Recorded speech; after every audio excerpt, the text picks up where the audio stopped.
Welcome. Thanks for joining us on the Visit Julian podcast. I'm your host. My name is Robin, and this podcast is all about the small businesses and the events that come together to create this amazing place that we call Julian, California. Thanks for listening. Enjoy the show, and we hope that you visit us soon. Here we are. Okay, here we go. Should I just keep rolling with that? I think I will. I'm going to do it. So we are here with another podcast for Visit Julian. Welcome. Today I have Liz Myers, and her business name is Rooted Living, correct? Rooted Living Wellness. Rooted Living Wellness, because that would be the goal, right? You have rooted living and you end up with wellness. Yes. I just made that up. I love it. All right, good. So I'm actually holding in my hand also a pocket guide to habit change. So we can talk about that. It's a book you wrote. And this is a book. It's not like something you printed off the interwebs, as my girlfriend Tracy likes to call them. So, yeah, totally. Let's talk about this. But let's talk about you as a whole and the things that you do. And did I welcome you? Welcome, Liz Myers. Thank you, Robin. Appreciate it. It's great to be here. Yeah, happy to have you. I love living up here. Yeah, Julian is a cool place. How long have you been here? About a year. Yeah. Oh, yeah. So you're like a total newbie. Yeah, super Yeah. new. I feel like I'm really just meeting the folks. Yeah. And really getting to know the town area. So this is perfect timing just to for really people to get to know out there you. more. Yeah. And the cool thing about your generation of Julianites is there are so many of you that are new. When I came here, not so much. And it was a little hard to break the barriers and make a friend or six. Right. So yeah, so Exactly. good for you. And Thank you. yeah, welcome. Glad Thank to have you. you. I've been here 20 years. So Rooted Living Wellness is encompasses quite a few things. Let's talk about the different services that you offer. Sure. Well, the main goal is to help folks to reduce pain in the body, to cope with any kind of chronic pain that's happening, also to release stress. And there's a lot of ways that I support people to do that. One is through gentle yoga. And my gentle yoga, I actually do a little bit of sound. We call it sound healing or a sound bath. So I'll do a little bit of singing, kind of like wishing you pieces of good health and love and all of those good, happy vibrations. So I'll sing that, maybe play a little singing bowls, a little happy drum at the end of the yoga session. I also offer just the full-on sound bath or sound healing, however you want to call it, session. It's sort of like a meditation where you can lay down and get really It's all so comfy. funny. I'm so glad you just said it, because my next question was, Yeah. so like if I come to one of those, what am I doing? Am I like standing against a wall, Yeah. laying on a couch, doing that yoga position or that, crossed legs position? Yeah, What is yeah. that called when you're sitting So, down on the yeah. floor? So when you're sitting in, there's a lot of different names for it, but Yeah. Sukhasana is one of them. So you can sit in any way or lay down in any way that's comfortable for you. Because some folks actually, when they lay down on the ground, they might have a little extra curve in the back and Sure. it kind of bothers them. Sure. So I'll set them up in maybe a restorative pose. I've got some blocks, a bolster. If that's not comfortable with all of the little setups and all the little props, then you also could sit in a chair. So it kind of depends on your body. Yeah, And I set you up with whatever's comfortable. Cool. So, Yeah. All right, great. It's pretty cool. I was just trying to envision it. I'm just trying to envision the sound bath and what am I doing? Yes, Yeah. a lot of people have like a pillow, a yoga mat, blankets, and you're just all cozy. Some folks experience really getting stimulated, kind of like, oh wow, this music's really like waking me up. And other folks will really just go out. They're almost in a sleep state, kind of like this little meditative state. Some people have some kind of visions. Some people have insights. But most folks really report just feeling really relaxed and just in a good space afterwards. That's so super cool. that's what I love. And some people will go into a space as well of a little bit of release, some crying. Yeah. Which, I'm used to that with my coaching. I'm a crier, Yeah, so. it's like I a cry. thing. I'm Yeah. used to it. And people apologize to me. I'm like, Right. don't apologize. Don't apologize for crying. Yeah. Yeah, Such a I good apologize all the release. time though, but I cry in normal conversation. Anybody who knows me will eventually just start ignoring the fact that I'm crying. Oh, the bitch is crying again. Let it go. You got a sweetheart. You just because you have that I sweetheart, don't know. And so I there's don't like, know. well, deep in there, I Maybe. think there's that piece of passion, right? Yeah, a lot passion. of my work is helping folks to balance help you to ignite the passion for your life, and also help you to calm and relax. Yeah. It's important to know how to rev it up, Uh-huh. have purpose and passion, feel good. Uh-huh. But the other side of passion is fire, right? So Sure. you got to make sure you're not getting burned or burning Sure. other people. Or burning so to others, speak. right. Yeah, totally. Right. I like that. Very Yeah. cool. All right, so the sound, meditation, gentle yoga. Now, when you talk about your yoga, is your yoga one-on-one? If I wanted to bring a girlfriend, would you be willing to do yoga for me and my friend? Or is it really got to be a one-on-one thing?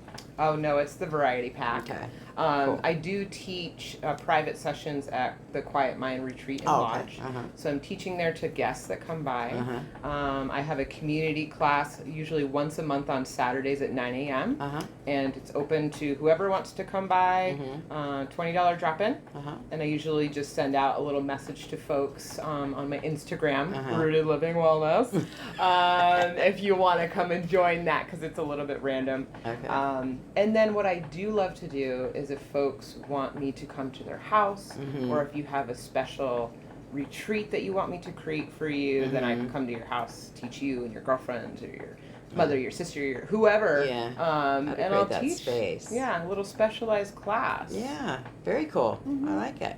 Yeah. All right, and then coaching, which the gentle guidance into wellness. I know I'm being silly, and Yeah. I don't want you to think I'm not taking it seriously. Oh no, definitely. I love Yeah, that. all I right. mean, a lot of this stuff, I never, I didn't get into teaching yoga or practicing yoga or meditation until, I don't know, maybe 7 years ago. Uh-huh. Because I was always a go, go, go, run up mountains. Yeah. And then I got a really bad back injury, Uh-huh. and it made me start looking at how to relax and calm down. Sure. So that's where I kind of went into that journey of like, okay, maybe I should meditate or sit still or things or stretch. Yeah. Maybe I should do that stuff for myself. Yeah. So along with that, I've actually been training to be, a counselor, ever since, in school, bachelor's in social work, master's in counseling, went that route. That's a lot of work, girl. It's a lot of work. A lot of work. Yeah. I wasn't sure at the end. I was like, is this going to happen? Yeah. But, it was easier because I was living in Vermont. That's where I grew up. And out there it's cold. So, what do? You stay inside and you study because there's snow. You can't go anywhere. So when I came out here to California, I actually learned about this thing called coaching. I was like, what's that? Yeah. Is that the same as counseling? And I noticed it was a little bit different where it wasn't as focused on diagnosis as it was focusing on, well, what is happening here and now? And what are the small steps you can take to move things forward? Right. Sometimes there's some going backwards in the past, right? Because We have to talk about our mother. Yeah, I mean, sometimes it comes up. I mean, usually because, right, the parents taught you the habits that you have now. Sure. I mean, that's just whether you're consciously, really aware of that or not. Right. It's happening. Yeah. Right? Yeah. So sometimes we'll go back in the past and like, okay, what's happening here? If there's like a really deep-rooted trauma, though, I am going to refer people out to like a trauma therapist. Sure, right? sure. I'll do some of that. I am trained to do it, but I do focus a little bit more on, okay, let's work on that, clean it up, figure out what are some good little affirmations of how we can change that thought pattern. Sure. And what are some techniques to use to help uproot some of the emotional stuff, right? Yeah, So yeah. sometimes that happens during the session. Yeah. Yeah, it makes sense. I'm imagining it. That's what. Oh, great. See, I turned my do not disturb back off. I think the ding means that was a good point. That's right. It's like, yeah, ding, ding, ding, ding, ding. Ding, ding, that's a good one. Yeah, it was actually perfectly timed, but I'm blaming you. Now See, in 'cause coaching, yeah, I I'm was going just to gonna- have exactly. you find the accountability. That's exactly where I was going to go with that. Is, okay, apparently I have issues. Oh, goodness, that's funny. It's never my fault, never my fault. I like the way you're talking about that, digging in, but some of us in our lives, and I don't want to turn this into a coaching session, but we're too busy. We got things to do. I don't have time to sit and talk to you for 7 weeks about all the shit that got me here before we can reach a place where I can exhale. Oh. Exhaling, right? Well, and I think that's the difference with the coaching, because even the first session that we do, it's a little bit longer. It's going to be 75 minutes, right? Uh-huh. The follow-up sessions are an hour. Uh-huh. I do it over the phone or over Zoom. Uh-huh. And at first I wasn't sure about that, but it actually works. I almost feel like better, because then you can feel even more vulnerable. Sometimes when you're talking about certain things, there's discomfort in the body or what's happening. Sure. You don't have to worry about me. I'm not looking at you. Right. Maybe on Zoom I'm looking at your face. Right. But on the phone, it's a little bit easier. You can be doing anything. I have folks that are, I would love for folks to just be sitting, it's completely quiet. We're totally focused one-on-one. Right. On occasion, I have some people that are really busy. Mom, we've got 3 kids. Yeah. She's working, a 70-hour job, Yeah. doing all these things. And so sometimes she's kind of walking and talking with me. Yeah. But she's able to focus because she's built that way, right? Yeah. In the sessions, I can really get to the heart of the matter. Yeah. It's very quick, actually. Yeah. Usually people are kind of surprised. Yeah. And a lot of it has to do with me asking some specific questions. And I can get to a certain pain point that's occurring for you. We can address it, and then we can put a few little steps to take care of it.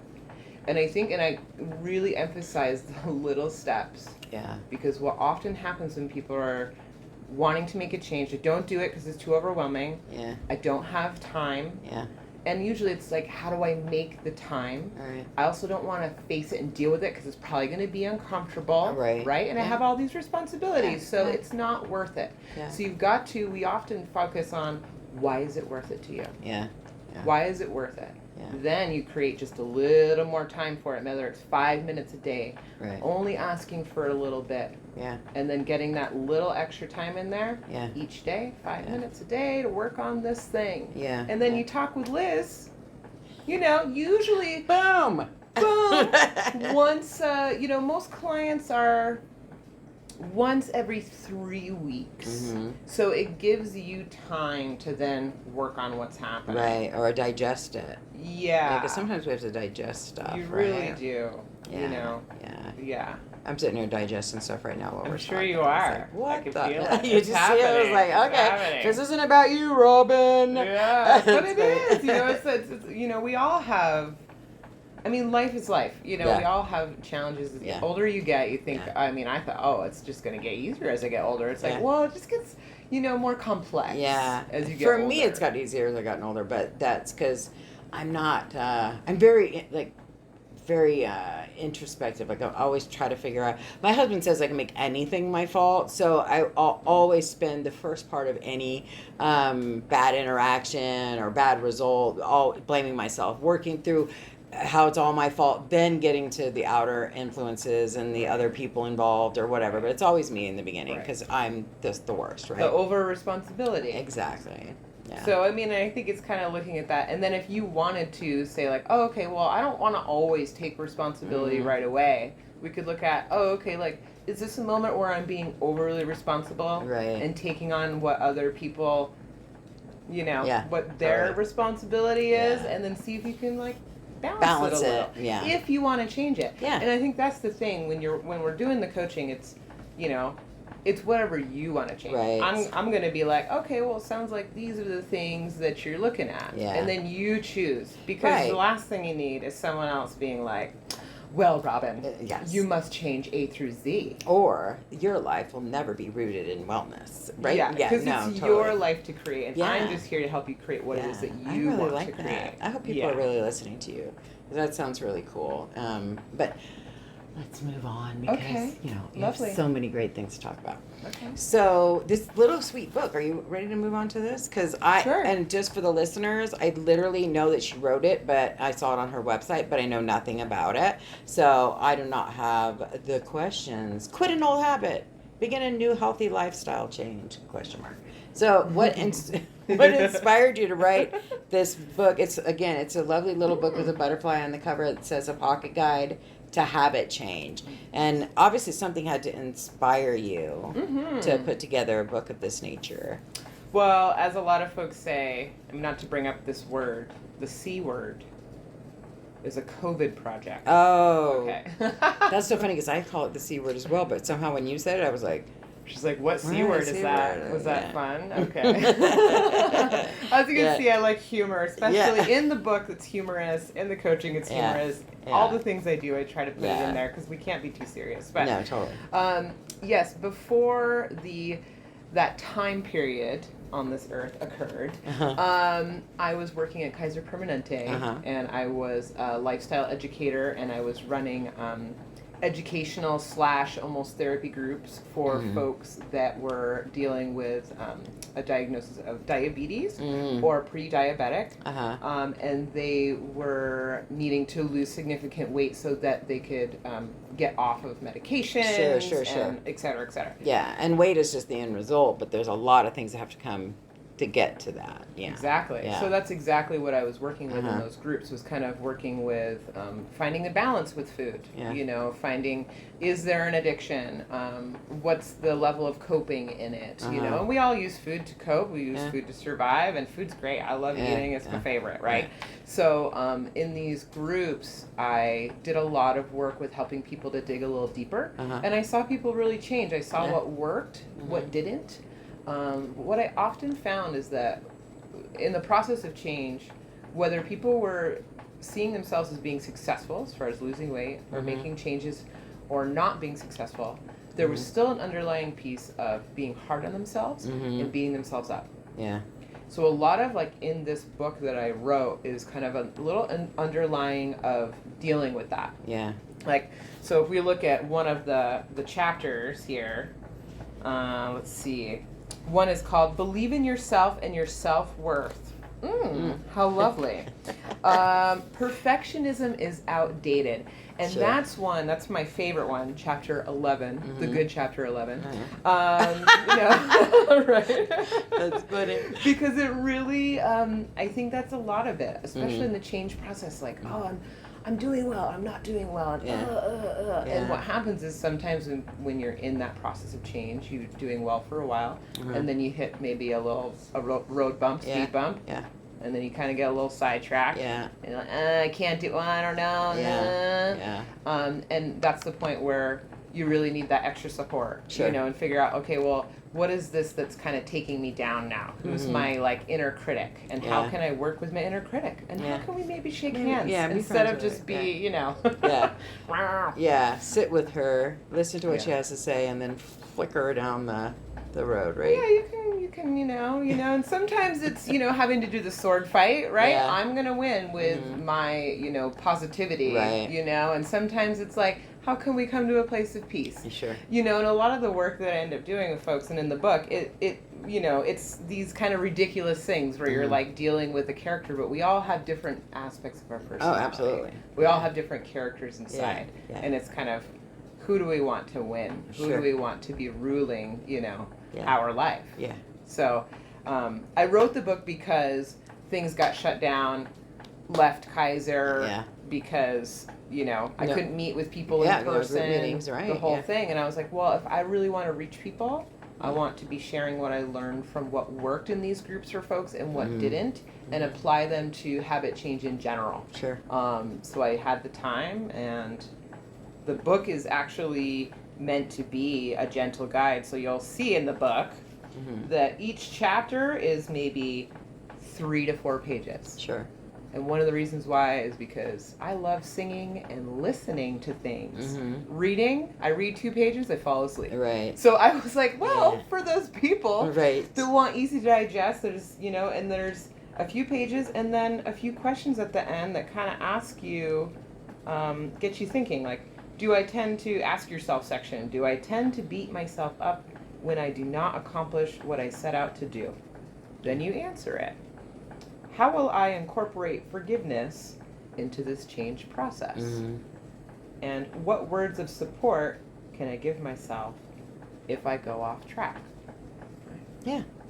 And you can write them down. That's the most powerful. Uh-huh. But oftentimes, even if you say it inside, Mm-hmm. you're having those pieces that you need to take it forward. Sure. Very cool. So I'll have a link to this book on our show notes, A Pocket Guide to Habit Change. So let's talk about who your clients are. So if someone's listening and they're wondering, is this for me? Is this a good match for whatever I'm looking to accomplish in my life? Who are your clients? Usually women. Mm-hmm. I'm not opposed to working with men, but oftentimes it's women. Yeah. Ages, all ages, but I would say with coaching in particular, with the book, usually upper 20s Mm-hmm. up through 70. Uh-huh. So that's a Yeah. large range, Yeah. but, and not to say anyone, but in general, Mhm. usually, in your Mhm. 20s, you're kind of like, oh, it's okay. Health Yeah. hasn't caught up with you yet. It's all Right, good, right. whatever. Mhm. Most of my clients are in their, 40s, 50s, Uh-huh. 60s. Uh-huh. Yeah, that's kind of the general range. So let's encourage those younger listeners to say, let's take some time now so that you don't end up like Robin and, can't walk for more than 10 minutes. So, let's encourage those youngins to avoid the path of destruction. Yeah, right. I wish I would. Yeah, right. And you know. Yeah. You know and you So, know. and then they're looking for all the different aspects, I imagine. So maybe you find a client and maybe she's not sure about what's going to work. So you try a myriad of things, like let's try some gentle yoga. Let's try some sound bathing. That's good. Yeah. Yeah. Stretching or whatever, and maybe even, like you said, a cool space at home for you so that you can continue the feeling of what we're accomplishing when we're together. Maybe finding you an environment that you can continue that work. But so people who are in pain are your primary customers? Yes. Clients? I mean, I guess that's how it's easiest to break it down. Uh-huh. People who are in pain or need to make some kind of change, significant change in their life, and just need support and don't quite know where to start. Okay. All right. When I'm working with folks, whether they're coming to me for yoga or meditation or any of these pieces, I always do a little, or even coaching, I do a 15 to 20 minute assessment. Sure. So I'll kind of say well, what is it that you need today? So Right. even if you signed up for yoga or you signed up for meditation, you signed up for coaching, I'm going to connect with you and see, what do you need specifically in this moment on this day? Mm-hmm. So I'll ask you a series of maybe 15 different questions to Uh-huh. see okay, would you benefit most from me just giving you a gentle yoga class and you just receiving completely? Or would you benefit most from me helping to create an actual 20-minute yoga class, writing stuff down that you can take and do that on your own later? Right. Or would you like the sound bath and just to receive and to listen? Because what happens is oftentimes when I'm meeting with people, almost always somebody has some physical pain. Right. There's some physical pain. So usually I'll go there and I'll address it. Often shoulder, especially with this computer time. A lot of folks with shoulder stuff going on. Yeah. So we'll see, structurally what's happening. How can you sit better? Posture. Yeah. I also ask and do a little bit of a lead-in of, let's close the eyes for a moment and actually see what's happening inside. And so I'll ask some different questions of, how does it feel in that area? If you could ask it anything, what would you ask it? If it, just like a child skins its knee and goes and needs some help and some assistance, ask it what type of support it needs, what it needs from you. And almost every time, folks will start crying, release, and they'll have information and answers. Yeah. Almost every time. Yeah. And it's just amazing to see, and almost every time as well, you have this experience where people feel lighter because we hold emotions in the body, we hold trauma in the body.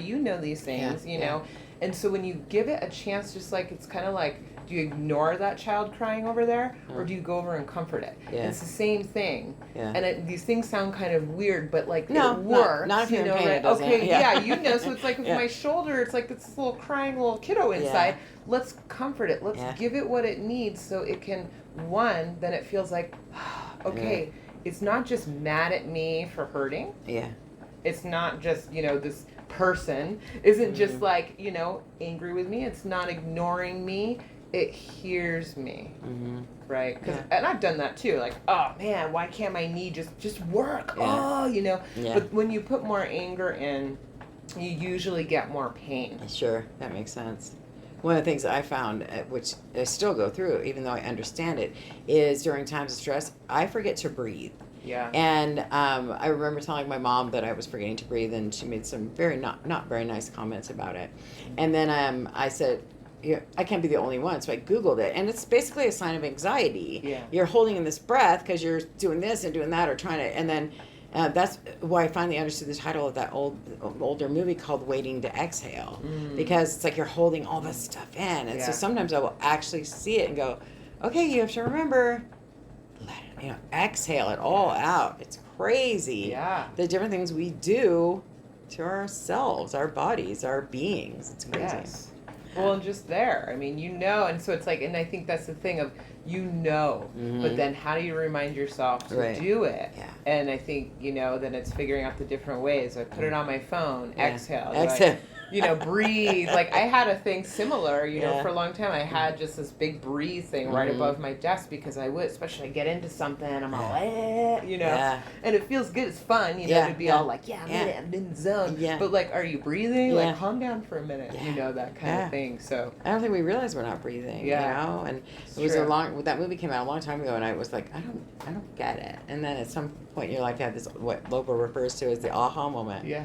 Oh, now I know what that meant. I get it. Yeah. I get it. So, do you have a location, or do you there's a word I'm looking for, travel, but that's not the word I'm looking for. Yes, I am a bit of a float. Yeah, that's a good one. Yeah. Floating. Yeah. Yes, I am kind of more quiet mind is where I'm doing a lot of private sessions, and then the group. But you have to be a guest at You quiet got to be a mind, guest unless it's the open class. Okay.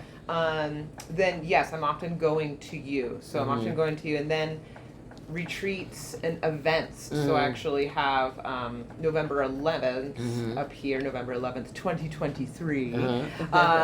Good job. We're hosting, co-facilitating, myself and my partner Nicole are co-facilitating a women's retreat at this beautiful home in Pines Hills. Oh, cool. And there's a gigantic saltwater pool. Wow. We've got all this space, so it's a retreat day. So we have up to, I think, 10 women can attend that. So that will be, meditation, some gentle yoga, the sound. We're going to have pool time. We're going to have art time. We feed you a beautiful lunch. So things like that. And we're happy to arrange, retreats specifically for a group. There's a group up here, corporate stuff, things like that. Yeah. And then also doing a little bit more music, too. Yeah, so when you came in to visit me this morning, I was listening to some of your music on your website. So I'll put in the show notes a link to your website, but that girl is singing all over her website. But those are embedded from YouTube, so they can find you on YouTube as well. Yes. Yeah. Do you have a channel? The Rooted Living Wellness. All right. Yeah. Just everything's rooted living wellness. Okay. Yeah. So, because I find with some things you can get confused if the word "the" is there and you don't know the word "the" is there. So it's just rooted living wellness. You got it, girl. Instagram. Are you on Facebook? I am not as much. For us old people, you're not on Facebook? Yeah, I am on Facebook. I did, a while back, I was like, I don't know, my phone thing, one of my little habit changes is not to be on the phone so much. So totally. I have Instagram on my phone. Got it. But Facebook on the computer. So, understood. But yes, Facebook there too. Yeah. All right, cool. So people will be able to find you. All right, so as we wind up, I just want to, what's one thing you want to share, something you want people to know for sure? What do you want to leave us with? Do you want to sing? Well, I can. That would be amazing. Well, because I do want you all to show up on October 14th, 2023, at the Julian Town Hall for myself to sing. We're calling it the Spirit of the Mountains concert. That's amazing. And Nate Patterson, which I'm sure you know, he's a local here, amazing with guitar and singer, and he's just awesome. So we're going to have a little evening of music. So I'll leave you with the music. Please come on out and see us. Uplift yourselves. Enjoy life. I love that. Yeah, you got it, girl. Thanks, Definitely. girl. It's a gift. It's absolutely a gift. Thank you for joining me. I hope you enjoyed it. I hope you feel like you got to share yourself. And I hope people enjoy listening to it. Thank you for listening, everybody. And we'll see you next time. Thank you, Robin. Yeah, no, it's been thank nice. you. Look at us. Woohoo. Thank you so much for listening to this episode of our podcast, Visit Julian. This amazing background music is played by Nathan James, who often performs at different venues throughout Julian. Check out our website, visitjulian.com. You can see an event calendar or just browse all the great things there are to see and do. Thanks again. Until next time.